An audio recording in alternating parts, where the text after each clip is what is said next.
பிரியாணி சாப்பிட்றதுக்கு கிளம்பிட்டேன் கேன்டீனுக்கு. Hello chikkis bachelor இருக்க சீரீஸ்ல டே 25 பங்காளி வந்து கவர்மெண்ட் லேப்டாப்ல ஃப்ரீ ஃபயர் டவுன்லோட் பண்ணி ஆட போறாரு.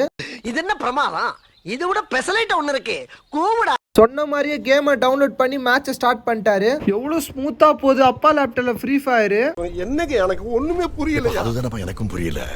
மார்னிங் பிரேக்ஃபாஸ்ட்ல உப்புமாவும் சீனியும் வாழைப்பழம் சாப்பிட்றோம். வெளியே வந்து பார்த்தா பசங்க ஜாலியா கேம் ஆடுறாங்க. கேன்டீன் போறனால இப்ப ஃபேஸ் எல்லாம் நல்லா வாஷ் பண்ணின்னு இருக்கேன். இதுதான் புதுசா வாங்கிட்டு வந்த சன்ஸ்கிரீன் எடுத்து நல்லா ஃபேஸ்ல போட்டு நல்லா மசாஜ் பண்ணின்னு இருக்கேன். யூஸ் பண்ணதுக்கு அப்புறம் ஃபேஸ்ல ஒரு க்ளோ வருது பாருங்க. நம்ம ஹாஸ்டல் பசங்க ஏதோ செடியில ஏதோ பாத்துன்னு இருக்காங்க. வேற ஒண்ணும் இல்ல நண்பர்களே, பச்சோந்தி இருந்தது அதை எடுத்து ஸ்னாப் போட்டுன்னு இருக்காங்க. டெய்லி இந்த மாதிரி கேன்டீன் போறதே ரொம்ப கஷ்டமா இருக்கு சாப்பிடுறதுக்கு. இந்த வெயிலில ஏதோ குளிச்ச மாதிரி ஃபீல் ஆகுது. நமக்கு முன்னாடியே பசங்க எல்லாம் வந்துட்டாங்க சாப்பிடுறதுக்கு. விஜய் வந்து போன்ல ஏதோ படம் பார்த்துன்னு இருக்கான். கொஞ்ச நேரம் வெயிட் பண்ணணும்னு சொல்லிட்டாங்க சாப்பிடுறதுக்கு. பிரியாணி பேர்ல தக்காளி சாதம் குத்துட்டாங்க சாப்பிடுறதுக்கு.